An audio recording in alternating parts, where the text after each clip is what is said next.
Hello smarties, welcome to your educational channel smart learning with Ritu ma'am. Previous video में हमने first 6 chapters के MCQ सीखे थे with tips and tricks. आज हम नेक्स्ट 6 चैप्टर्स के एमसीक्यूज डिस्कस करेंगे। अगेन आपको कुछ ट्रिक्स के साथ समझाऊंगी जिससे कि आप बहुत फास्ट कर सकते हैं। तो आज की ट्रिक्स बहुत इंपॉर्टेंट है और उससे आपके कई क्वेश्चन सॉल्व हो जाएंगे, तो ध्यान से देखते जाइए। तो first MCQ is, look here, let us draw a triangle ABC, A, B and C. AB equal to BC, AB equal to BC. ध्यान से मार्क करना। Angle B is 80 degree. This angle is 80. We have to find angle A. ठीक है? So if these two sides are equal, then their opposite angles are also equal. Let these two angles are x. लगा देते हैं ASPT, x plus x plus 80 means 2x plus 80 equal to 180। Solve करेंगे, we get 100/2 that is 50 degree, right. So angle A is 50, ठीक है। So A angle is 50 degree, फटाफट mark करेंगे, right. चलिए next question पर आते हैं।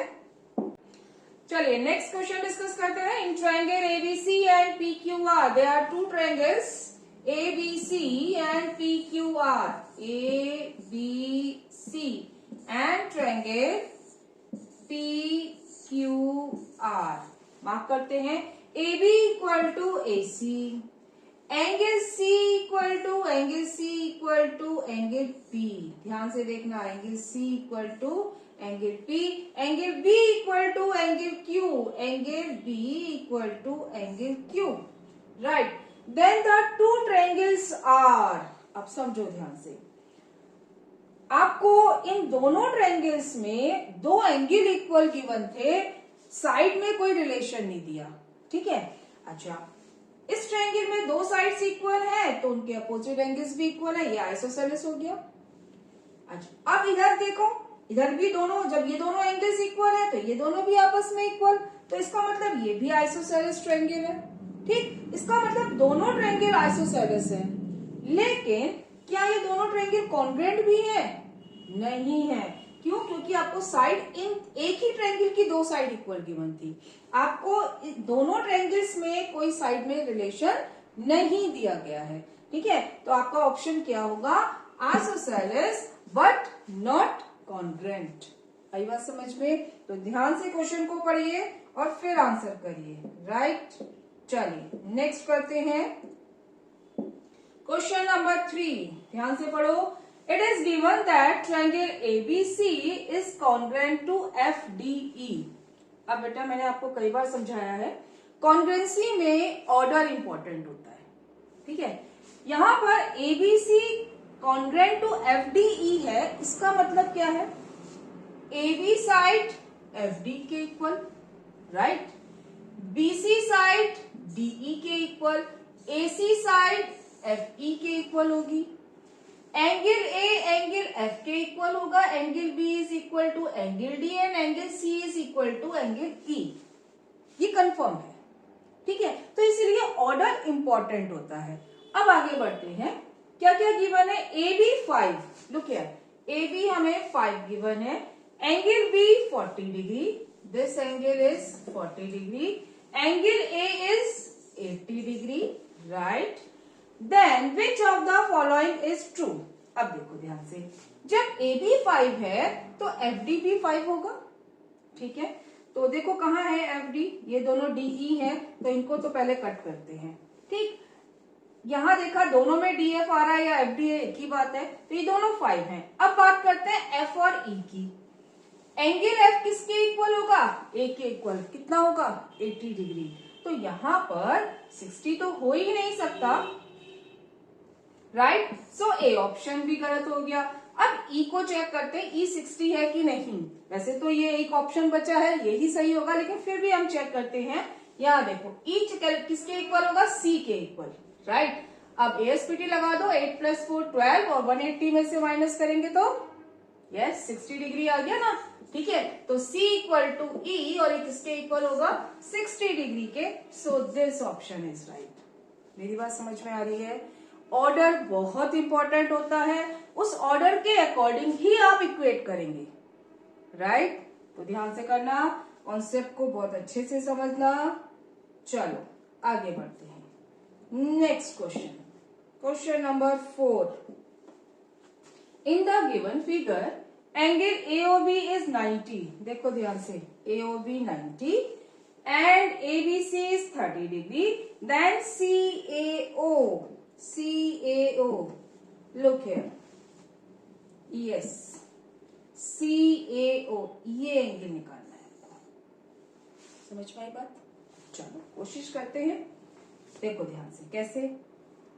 ये एंगल 90 है, ठीक है, और आप ध्यान से देखो ये किस आर्क से बन रहा है? AB आर्क से बन रहा है। कहाँ बन रहा है? सेंटर पर। और इसी आर्क से ये रिमेनिंग पार्ट पे बन रहा है, तो ये एंगल कितना होगा? आपको एक ट्रिक बताई थी, C equal to 2R। Centre angle is double of remaining part angle, right? तो ये एंगल कितना हो जाएगा? 45 डिग्री। ओके, 45। Just wait.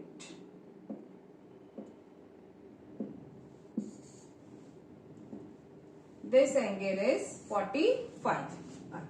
अब यहां देखो, ये 45 है, ये 30 है, तो ये पूरा एंगल कितना आया? ये पूरा एंगल कितना आया? लगाओ ASPT। 180 में से माइनस करेंगे 45 प्लस 30, दैट इज 75। कितना आता है? 105 डिग्री। तो ये पूरा एंगल हमारे पास आ रहा है 105 डिग्री। ठीक, आगे बढ़ते हैं। हमें तो ये वाला पार्ट निकालना है, तो क्या करना है? इस ट्रायंगल का अगर ये पार्ट एंगल OAB पता चल जाए तो काम हो गया, ठीक है। अब देखो ध्यान से, these two sides are equal, क्यों? Radius OA equal to OB, ठीक है। Then their opposite angles are also equal. If this angle is 90, then sum of other two angle will be 90, ठीक। अब आगे जब दोनों इक्वल है तो कितने हो गए? 45 45। आप डायरेक्ट ASPT भी लगा सकते हो, ठीक है, एक्स लेट करके। तो मैं डायरेक्ट निकाल ली उसको, 45 डिग्री आ गया। कौन सा angle? OAB। Look here, angle OAB, ये एंगल हमारे पास आया है 45 डिग्री, राइट। अब इधर का ये पूछा था हमसे CAO, तो कितना हो जाएगा? 105 माइनस 45, ठीक, कितना आ गया? 60 degree. So C option is right. Okay, this one, C option. फिर से समझना है, एक बार फिर से समझो। देखो ध्यान से, हमने क्या कहा? एंगल 90 गिवन था, इससे हमने देखा ये रिमेनिंग पार्ट पे बन रहा था, तो ये एंगल कितना आया? 45 डिग्री, ठीक है। आगे समझते हैं। फिर CAB में ASPT लगाई, तो उससे हमारे पास एंगल, पूरा एंगल CAB कितना आ गया? 105। हमें तो CAO निकालना है, तो क्या ये कौन सा एंगल और चाहिए? इधर वाला OAB, राइट। फिर इस ट्रायंगल में देखा दोनों साइड इक्वल रेडियस है, तो उनके अपोजिट एंगल्स भी इक्वल होंगे, ठीक है। ये एंगल 90 है, आप इसको x लेट करके फिर ASPT लगाओ, उस तरह से भी कर सकते हो। नहीं तो वैसे समझो, ये 90 है तो दोनों का सम भी 90 होगा, और दोनों इक्वल है तो कितने हो गए? 45 45, राइट। सो 105 में से 45 माइनस किया, आंसर आ गया 60 डिग्री, ठीक है। आया समझ में? तो आपने देखा इसमें कई सारे कॉन्सेप्ट्स यूज हुए। तो अच्छे से मैं फिर कहती हूँ, कॉन्सेप्ट पे फोकस करो तो आप कोई भी क्वेश्चन अटेम्प्ट कर सकते हो। नेक्स्ट क्वेश्चन नंबर 5, समझना ध्यान से। इन दिस फिगर क्या क्या गिवन है? देखो ध्यान से।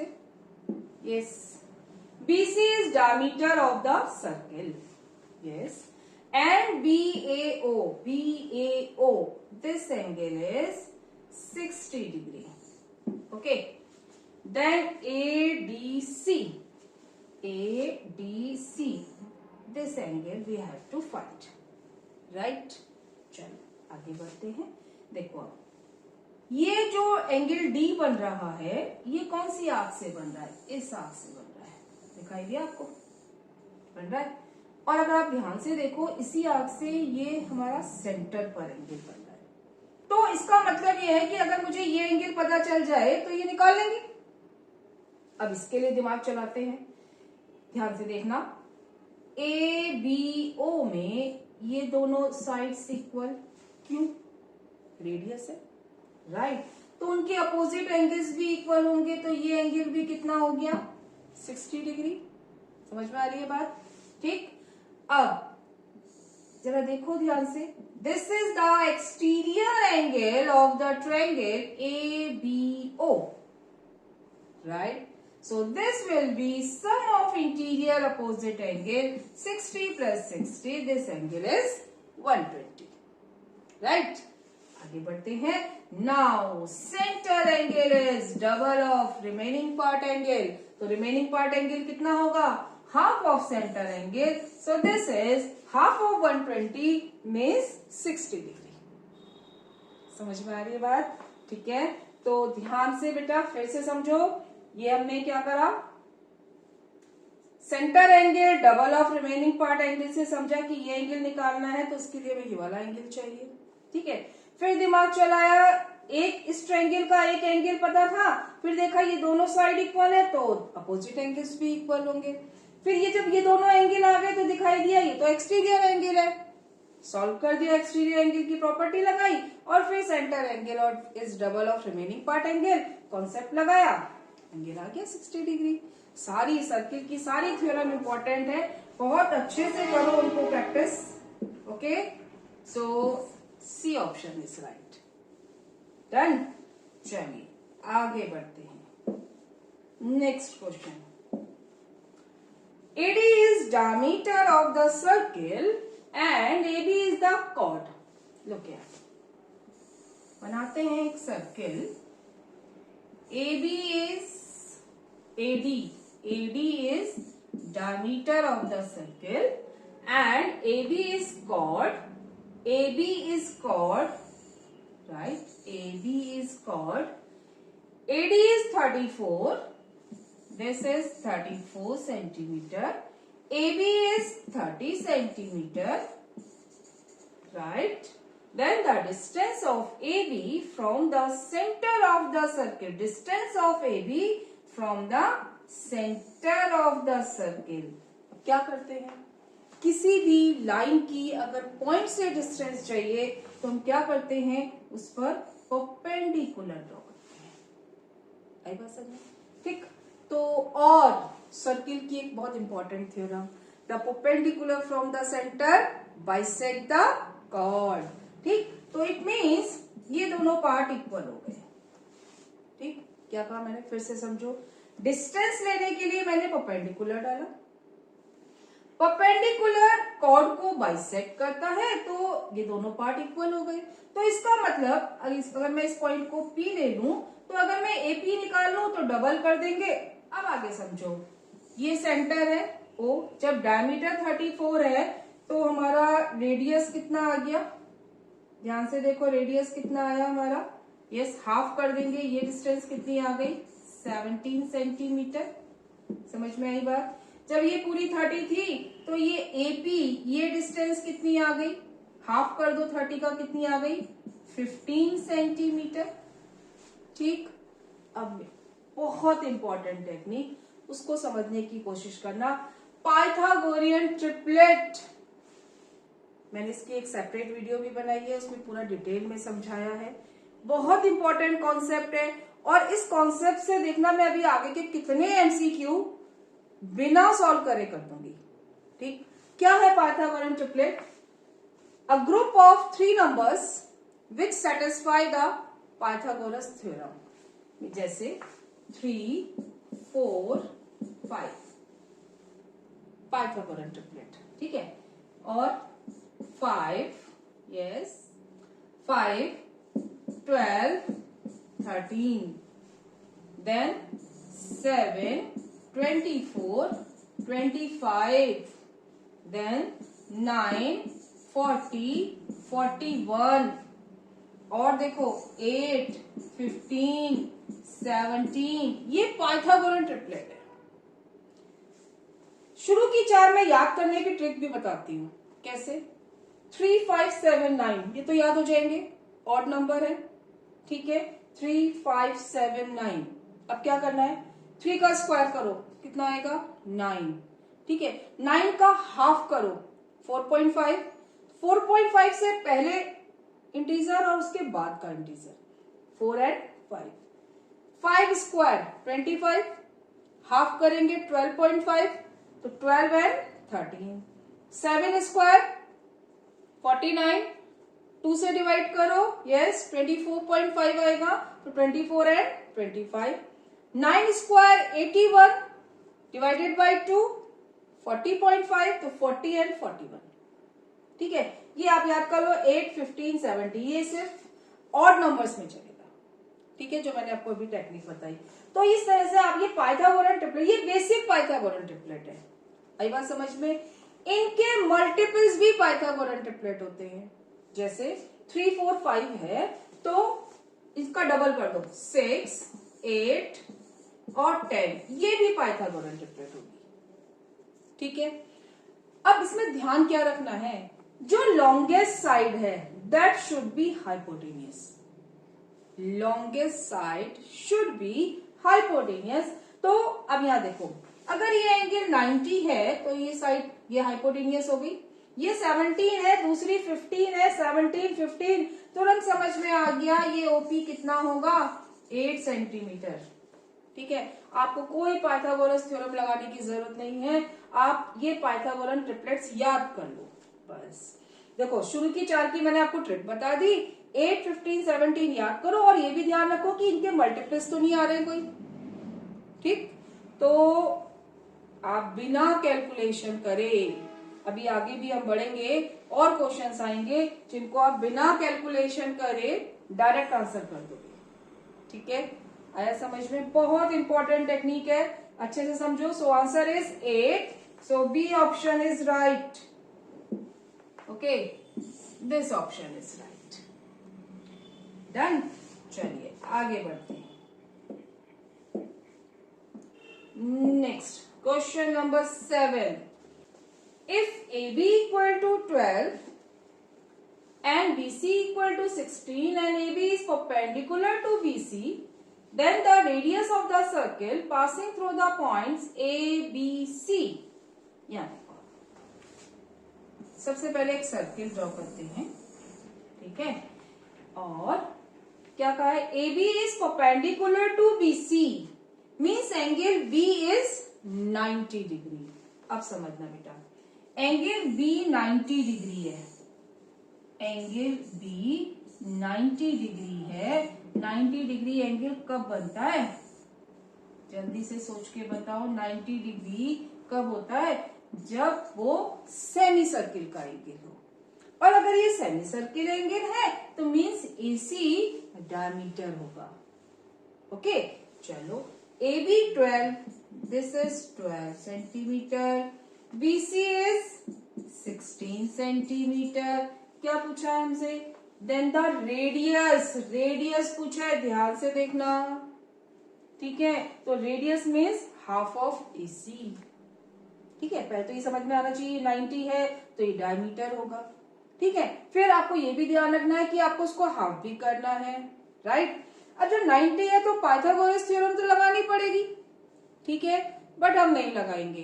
क्यों? क्योंकि हमें तो पाइथागोरन ट्रिपलेट सीखी है, राइट। देखो अब 12, 16 हमने अभी कोई पढ़ी नहीं थी, लेकिन मैंने आपको क्या बताया था कि मल्टीपल्स भी होते हैं।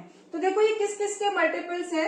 ये 12 3 का मल्टीपल है, ठीक है, और 16 4 का मल्टीपल है, ठीक है।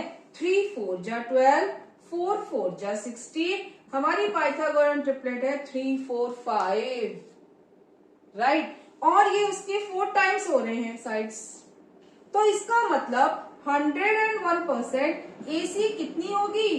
5 का 4 टाइम्स मीन्स 20 सेंटीमीटर। ये बात समझ में आई कि नहीं? ठीक। अगर ये साइड्स इस पाइथागोरन ट्रिपलेट का किसी टाइम हो रही है, मतलब 6 टाइम हो रही है, 4 टाइम हो रही है, तो सारी साइड्स होंगी, ठीक। 3 का 4 टाइम्स 12, 4 का 4 टाइम्स 16, तो 100% ये 5 का 4 टाइम्स होगी 20 सेंटीमीटर। लेकिन हो सकता है इसमें ऑप्शन आपके पास 20 भी होता, तो आप मिस्टेक कर देते।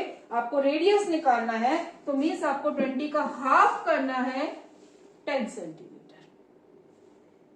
देखा आपने, कोई कैलकुलेशन नहीं करी, ना मुझे 12 का स्क्वायर करने की जरूरत पड़ी, ना 16 स्क्वायर, ना ऐड करना, ना रूट लेना, कुछ नहीं करना है, बस पाइथागोरन ट्रिपलेट याद होनी चाहिए। ओके, चलिए आगे बढ़ते हैं, अभी और भी क्वेश्चंस करेंगे। Next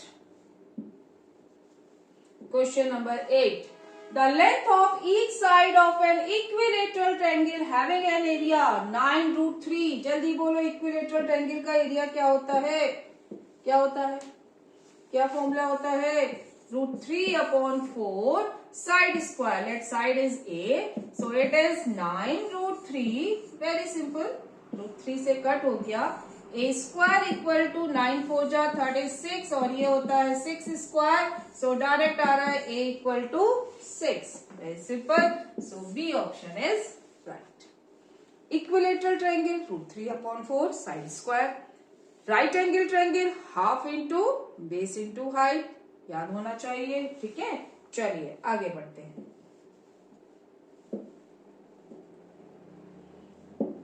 question number 9, the sides of a triangle are 15 centimeter, 17 centimeter and 8 centimeter. What is its area? करना शुरू करो। कैसे करोगे? हीरोन्स फॉर्मूला लगाओगे? लगाओ, करो, देखो कितना टाइम लगता है। मैं नहीं करूंगी। क्यों नहीं करूंगी? क्योंकि भाई मेरे को तो पाइथागोरन ट्रिपलेट पता है और मुझे बहुत अच्छे से याद है 8, 15, 17 पाइथागोरन ट्रिपलेट होती है। इसका मतलब ये तीनों साइड राइट एंगल ट्रायंगल की साइड है, और राइट एंगल ट्रायंगल का भैया क्या होता है? Half into base into height, मतलब हाइपोटेनियस नहीं लेते हैं। और हाइपोटेनियस कैसे पहचानेंगे? तो हाइपोटेनियस भाई लॉन्गेस्ट साइड होती है, हमें पता है, हमें इसको नहीं लेना है। बाकी दोनों साइड्स परपेंडिकुलर है, half into base into height, फटाफट 2 4 जा 15 4 जा 60, डायरेक्ट आ गया 60 सेंटीमीटर स्क्वायर। अब एक स्टूडेंट तो पूरा हीरोन्स फॉर्मूला लगाएगा, पहले एस निकालेगा, फिर S minus A S minus पूरा फॉर्मूले में वैल्यू पुट करेगा, फिर मल्टीप्लाई करेगा, फिर रूट करेगा, लंबा चौड़ा प्रोसेस। लेकिन जो स्मार्ट होगा वो क्या करेगा? वो समझेगा एमसीक्यू है, बहुत शॉर्टकट मेथड से भी हो सकता होगा, जरूरी नहीं है सब में लग जाए, लेकिन चेक करो, आपको पाइथागोरन ट्रिपलेट अच्छे से पता होनी चाहिए।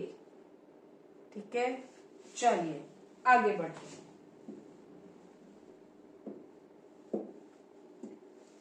Next, yes, the area of a triangle is 150 centimeter square and its sides are in the ratio 3 4 5। फिर से देखो, साइड्स का रेशियो 3 4 5 है। क्या है? Yes, Pythagorean triplet 3 4 5, right. What is its perimeter? Perimeter पूछा है तो सम ऑफ ऑल साइड्स निकालना है। ठीक है, उसके लिए हमें साइड्स चाहिए। अब ये साइड्स कैसे आएंगी? एरिया गिवन है, इस रेशियो से साइड कैसे निकालूं? हीरोन्स फॉर्मूला नहीं, क्या मुझे समझ में आ गया? 3 4 5 पाइथागोरन ट्रिपलेट है। अगर हम लेट करते हैं तो क्या करते हैं? 3x 4x और 5x। अब हीरोन्स फॉर्मूला नहीं लगाएंगे हम, तो अपना राइट एंगल ट्रायंगल का फॉर्मूला लगाएंगे। 5x हाइपोटेनियस होगी, लॉन्गेस्ट साइड है, half into base into height. Base और हाइट कुछ भी हो, कोई फर्क नहीं पड़ता। ठीक है, इट इज इक्वल टू 150।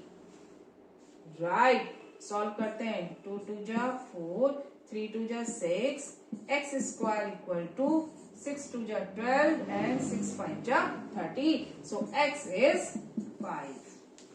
कहने का मतलब ये 3 4 5 जो साइड्स का रेशियो है, एक्चुअल साइड्स उसको 5 से मल्टीप्लाई करके आ रही हैं। ठीक है, तो कर देते हैं। 5 3 जा 15, 5 4 जा 20, 5 5 जा 25। समी तो निकालना है, कर दो फटाफट। कितना आ गया? 60 सेंटीमीटर। कहाँ है 60? यस, देखा आपने कितनी पावरफुल टेक्निक है। बहुत अच्छे से समझना बेटा। ओके, चलिए आगे बढ़ते हैं। Next, yes, the edge of the triangular board 6 8 10 centimeter. Find the cost of painting it at the rate of 9 पैसे per centimeter square is. अब मुझे लगता है मुझे समझाने की जरूरत नहीं है और आप लोग बहुत जल्दी से आंसर निकाल लोगे। समझ में आ गया?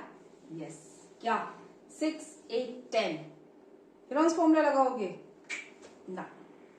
दिखाई दे रहा है 3 4 5 का मल्टीपल है 6 8 10। कैसा होगा? Right angle triangle. कैसे निकालेंगे area? Half into base into height. ये नहीं लेना, लॉन्गेस्ट साइड हाइपोटेन्यूस है। 6 इंटू 8, 2 4 जा 6 4 जा 24 सेंटीमीटर स्क्वायर। राइट, ये तो एरिया आया। कॉस्ट निकालनी है, 9 पैसे है, 9/100 इंटू 24 मल्टीप्लाई कर दो। देखो, पूरा भी सॉल्व करने की जरूरत नहीं है, आप लगे हो कुछ करने की जरूरत नहीं। मैंने लास्ट देखा 9 4 जा 36, बस आगे की कैलकुलेशन नहीं करनी। क्यों? देखा लास्ट में 6 एक ही में आ रहा है, इसका मतलब ये ही ऑप्शन होगा। देखा हमने, मुझे कुछ कैलकुलेशन नहीं करी। और आप पूरा कैलकुलेट करोगे तो भी 216 आएगा। 100 से डिवाइड करोगे 2.16 हो जाएगा। लेकिन बेटा एमसीक्यूज हैं, ठीक है, ज्यादा टाइम नहीं लगना चाहिए। बच्चे बार बार यही कह रहे हैं मैम 1-1 घंटा हम लोगों को एमसीक्यू करने में लग जाता है। तो आपको ये समझना पड़ेगा कि आपको कितना सॉल्व करना है और कौन सी ट्रिक्स लगानी है। ठीक, चलिए आगे बढ़ते हैं नेक्स्ट क्वेश्चन पर। If a right circular cone has radius 4 and slant height 5, देखो ध्यान से, क्या क्या गिवन है? Yes, radius is 4, okay, and slant height is 5. फिर से 4 5, वॉल्यूम निकालना है, उसके लिए हाइट चाहिए। क्या पाइथागोरस थ्योरम? नहीं भाई, क्या 3 डायरेक्ट करना है। लेकिन ध्यान रखना बेटा, ये एमसीक्यू में ही लगाना, ठीक है? जो आपके 3 4 5 मार्क्स के क्वेश्चंस होंगे उनमें मत कर देना कि डायरेक्ट लिख दिया आंसर। ठीक, वहां पर स्टेप मार्किंग होती है। एमसीक्यूज को आप सॉल्व कर सकते हो। राइट, सो एच आ गया 3। कौन है? वॉल्यूम का फॉर्मूला होता है 1/3 पाई are square H. Are is 4 into 4, H is 3। ठीक है, 4 4 जा 16 पाई, ये आ गया 16 पाई। थोड़ा सा ऑप्शन पे नजर भी रखा करो कि आप देखो पाई आ रहा है उसमें, तो यहां पर आपको 22/7 रख के सॉल्व करने की जरूरत नहीं है। ठीक है, चलिए आगे बढ़ते हैं। नेक्स्ट क्वेश्चन,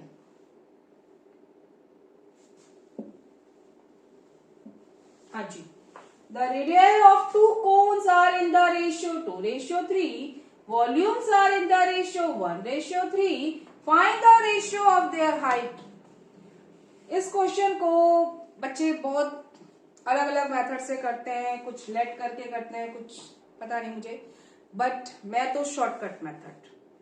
मेरे सॉल्यूशंस में ज्यादा स्टेप्स नहीं होते बट कंप्लीट होता है। ठीक है, कैसे? देखो समझो। V1/V2 it is 1/3 pi R1 square H1 upon 1/3 pi R2 square H2। ये समझ में आया? दो कौन है, दोनों के वॉल्यूम का रेशियो दिया तो हमने डायरेक्ट ही फॉर्मूला रेशियो में ले लिया। ठीक है, तो क्या हुआ, ये कट गया। अब वॉल्यूम का रेशियो कितना है? 1:3। ठीक है। रेडियस का रेशियो गिवन है 2:3 और रेडियस का स्क्वायर होना है तो 2/3 इंटू 2/3 और हाइट का रेशियो कैलकुलेट करना है। ठीक है, देखो कुछ कट हो रहा है क्या? यस, ये 3 से 3 कट हो रहा है। अब आप एक चीज ध्यान रखना, सेम साइड में तो न्यूमरेटर डिनोमिनेटर आपस में कट होते हैं, लेकिन अपोजिट साइड में न्यूमरेटर न्यूमरेटर से कट होगा और डिनोमिनेटर डिनोमिनेटर से। ठीक है, तो h1/h2 निकालना है, इसको साइड कर देते हैं। 3/2 2 जा 4, this is the value of h1 ratio h2, so D option is right. ना तो उसको x वगैरह लेके सॉल्व करने की जरूरत, कुछ नहीं करना पड़ा। ठीक है, चलिए इस तरह से आप अपना लॉन्ग क्वेश्चन भी कर सकते हो, कोई प्रॉब्लम नहीं है। ओके, चलिए आगे बढ़ते हैं। Next 14, the radius of the cone is double and the height remain same, the volume become. अब समझना, इसके लिए कुछ और टेक्निक। क्या वॉल्यूम का फॉर्मूला क्या होता है? कोन के वॉल्यूम का फॉर्मूला अभी हमने करा था 1/3 पाई r स्क्वायर h। ठीक है, height remain same means height fix है, कांस्टेंट है, तो यहां पर आप ये कह सकते हो कि volume is directly proportional to r square. यहां पर हाइट सेम है, हाइट में चेंज नहीं हो रहा है, तो इसलिए मैंने directly proportional to r square करा है। वैसे h पर भी डिपेंड करती है, r पर भी डिपेंड करती है। ठीक है, अच्छा यहां से क्या बात समझ में आ रही है कि अगर रेडियस को डबल करेंगे तो वॉल्यूम कितने टाइम्स हो जाएगा? उसके स्क्वायर टाइम्स, मतलब 4 टाइम्स। रेडियस को 3 टाइम्स करेंगे तो वॉल्यूम 3 का स्क्वायर, 3 3 जा 9 टाइम्स होगा। ठीक, तो कोई कैलकुलेशन करने की जरूरत नहीं है, रेडियस डबल हो रहा है तो वॉल्यूम 4 टाइम्स हो जाएगा। डायरेक्ट टिक कर दो। फॉर्मूला पता है हमें, फॉर्मूला बहुत अच्छे से याद होना चाहिए। ठीक है, चलिए आगे बढ़े। Next question,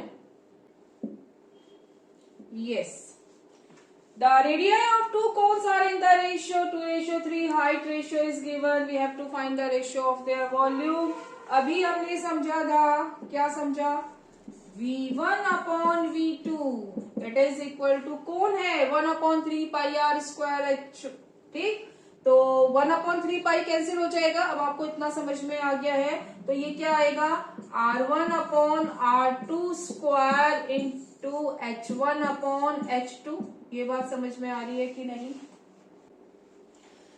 radius ratio is given, height ratio is given, we have to find the volume ratio. So v1/v2 again same formula beta, 1/3 pi r1 square h1 1/3 pi r2 square h2। समझ में आ रहा है? Cut जाएगा। r1 और r2 का ratio 2:3 है, square करना है तो 2 टाइम्स लिखेंगे। Height ratio is 7:3। सॉल्व कर दो, देखो क्या क्या हो रहा है। 2 2 जा 4, 7 4 जा 28 और पहली वैल्यू देखते ही हमें समझ में आ गया 3 3 जा 9, 3 जा 27, बिल्कुल सही। ठीक, सो 28 रेशियो 27। ठीक, जब भी रेशियो का क्वेश्चन आए उसको पहले ही रेशियो में ले लो, डिवाइड कर लो। ठीक है, फटाफट आंसर आएगा। चलिए आगे बढ़ते हैं नेक्स्ट क्वेश्चन पर। Yes, if the height of cone is 24 centimeter, diameter of base is 14, look here, diameter given है तो रेडियस कितना हो गया? 7 सेंटीमीटर और हाइट गिवन है 24 सेंटीमीटर। जल्दी से बताओ, रेडियस 7, हाइट 24, स्लैंट हाइट कितनी आएगी? 7 24 क्या? यस 25। कोई नीड ही नहीं है कैलकुलेशन करने की, पाइथागोरस ट्रिपलेट पता है। फिर कह रही हूं सिर्फ एमसीक्यू में ही यूज करना। ठीक है, और लॉन्ग क्वेश्चन में भी आप यूज कर सकते हो। कैसे बताऊं? आपको फॉर्मूला लिखना जरूरी है, मैं लॉन्ग क्वेश्चन की बात बता रही हूं। L = √h² + r²। ठीक है, फॉर्मूला लिखेंगे जरूर। फॉर्मूले में वैल्यू पुट करेंगे 24 स्क्वायर आर इज 7 स्क्वायर। ठीक है, अब आगे आपको पता है 25 आना है, आप डायरेक्ट आंसर लिख दो 25 सेंटीमीटर। कोई नहीं पूछेगा आपने कैलकुलेशन कैसे करी है। मेरी बात समझ में आ रही है?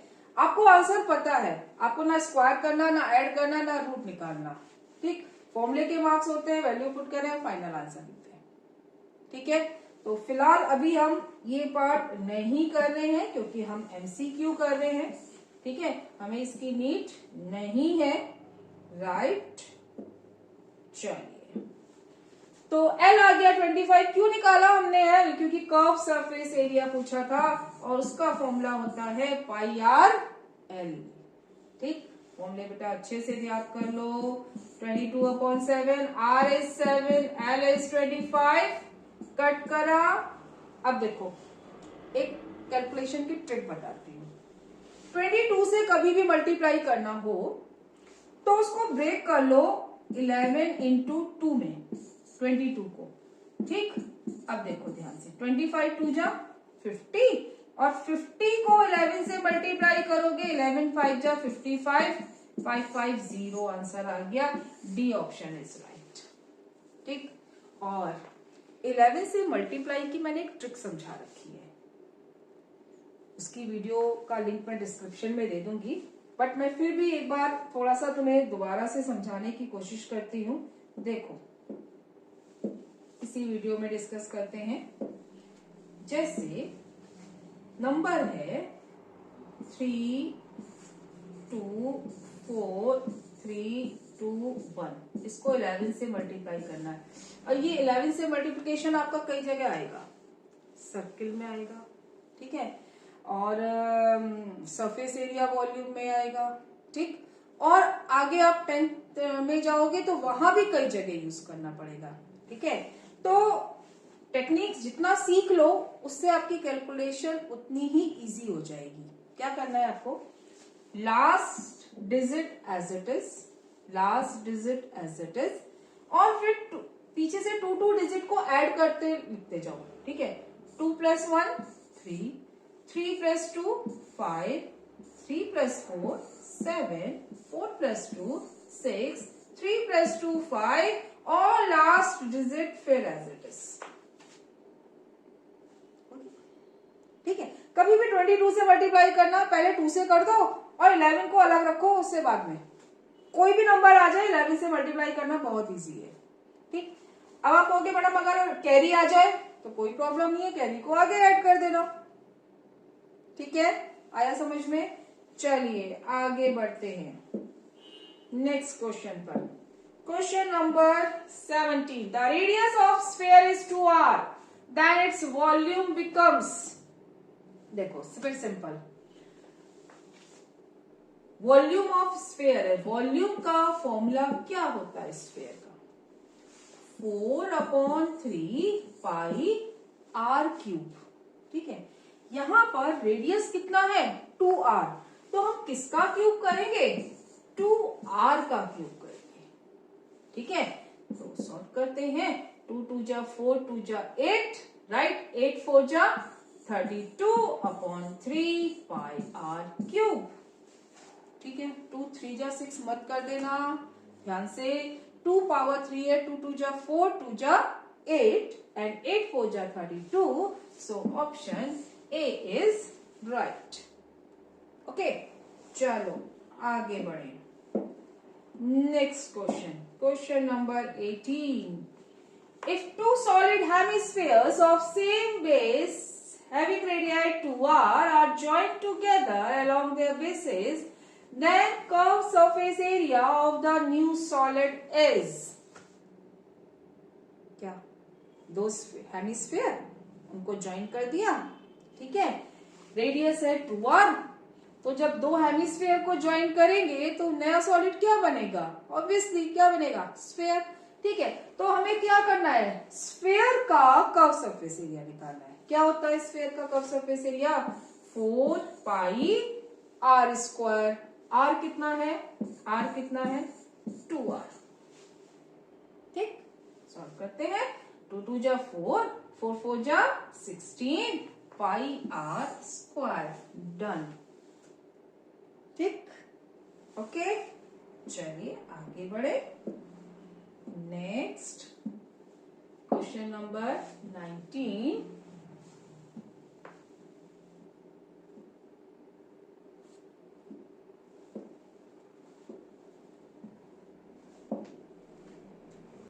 Church. If the volume of two spheres are very important question, volume का रेशियो गिवन है, सरफेस एरिया का रेशियो निकालना है। समझने वाला क्वेश्चन है। V1 अपॉन V2, वॉल्यूम का फॉर्मूला क्या होता है? 4 अपॉन 3 पाई R1 क्यूब, 4 अपॉन 3 पाई R2 क्यूब, कट हो गया 4 अपॉन 3 पाई। वॉल्यूम का रेशियो 27:8 है और इधर क्यूब आ रहा है, R1 अपॉन R2 ये क्यूब आ रहा है। ठीक है, तो आप ध्यान से देखो, ये भी किसी का क्यूब बन रहा है, किसका? 3 अपॉन 2 का क्यूब। और तो सॉल्व करेंगे, क्यूब से क्यूब कैंसिल होगा, R1 अपॉन R2 की वैल्यू क्या आ जाएगी? R1 upon R2 is 3 upon 2। अगर रेडियस का रेशियो पूछा होता तो डायरेक्ट कर देते। ठीक, लेकिन हमसे सरफेस एरिया पूछा है, तो S1 अपॉन S2 कितना होगा? 4 पाई R1 स्क्वायर अपॉन 4 पाई R2 square. Again 4 pi cut, R1 upon R2 square करना है तो 3 अपॉन 2 का स्क्वायर कर दो, क्या आया? 9 अपॉन 4। आंसर इज सी। अब इतना भी ना करना पड़े, आप ओरली इस क्वेश्चन को कर लो। कैसे? समझो, वॉल्यूम में रेडियस का क्यूब आता है, तो अगर वॉल्यूम का रेशियो दिया है, रेडियस का रेशियो निकालना हो तो क्या करोगे? इसका क्यूब रूट कर दो, कितना हो जाएगा?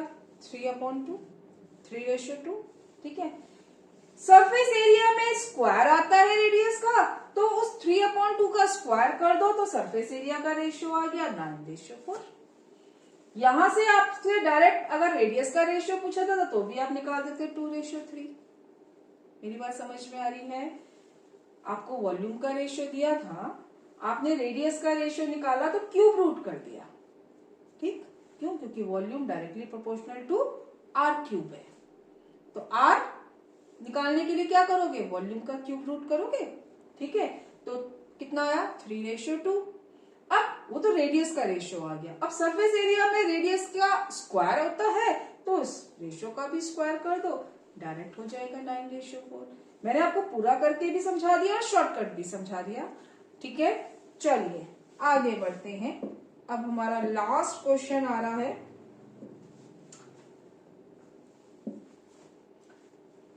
The range of data is, stat का क्वेश्चन है। रेंज क्या होती है? Maximum value minus minimum value. देखो मैक्सिमम वैल्यू कौन सी है? मैक्सिमम वैल्यू इज 61 और मिनिमम वैल्यू ध्यान से देखो कितनी? 9, राइट। तो 61 में से 9 माइनस कर देंगे, maximum minus minimum. Range is maximum value minus minimum value, so answer is 52। Okay, तो आपने देखा बेटा, आप बहुत शॉर्टकट मेथड से भी क्वेश्चन सॉल्व कर सकते हो, और अगर प्रैक्टिस नहीं करोगे, लॉन्ग मेथड से करोगे तो होगा क्या? एमसीक्यू में बहुत टाइम ले लोगे। ठीक, और फिर बाद में होपलेस हो जाते हो, टाइम शॉर्ट रह जाता है, फिर क्वेश्चन जो आते हैं वो भी गलत हो जाते हैं। हो रही है ना प्रॉब्लम? ये आप लोगों ने अब तक फेस करी है। ठीक, तो इसके लिए आपको एमसीक्यू की अलग से प्रैक्टिस करनी पड़ेगी। ठीक, अगर आपको किसी भी एमसीक्यू में ऐसा लग रहा है कि इसमें ज्यादा टाइम ले रहा है, आपको कोई इसका शॉर्टकट सीखना है, तो आप मुझे सेंड करो, मैं आपको उसको शॉर्टकट मेथड से बताऊंगी। ठीक है, मोस्टली सभी एमसीक्यू शॉर्टकट हो सकते हैं। ठीक, बस हमें टेक्निक नहीं पता होती कि कैसे करना चाहिए। ठीक है, तो अच्छे से प्रैक्टिस करिए, एग्जाम्स आने वाले हैं, और कोई भी प्रॉब्लम हो तो आप मुझे बताइए। So all the best for exam, good luck. अगर आपने अब तक चैनल सब्सक्राइब नहीं किया तो प्लीज उसको सब्सक्राइब करें और बेल आइकन जरूर प्रेस करें नए वीडियोस का नोटिफिकेशन लेने के लिए। वीडियो को लाइक करें, कमेंट करें और ज़्यादा से ज़्यादा अपने दोस्तों के साथ शेयर करें। Thank you so much. God bless you.